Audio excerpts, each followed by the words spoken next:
लाहौर वालों, क्या आप अभी भी बेरोज़गार हैं या एक बेहतरीन जॉब की तलाश में है? तो ये वीडियो बिल्कुल भी इसकी मत कीजिएगा।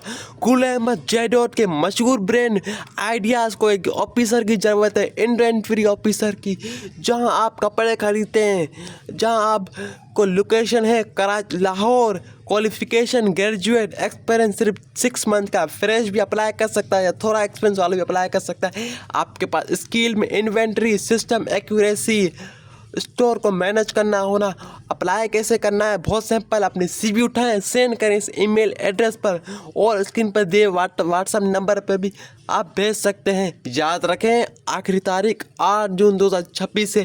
देर मत करें, अभी अप्लाई करें। इस वीडियो को अपने लाहौर वालों के दोस्तों का लाजमी शेयर करें। गुड लक, मेरी दुआएं आपको अल्लाह कामयाब करें आपके मकसद में।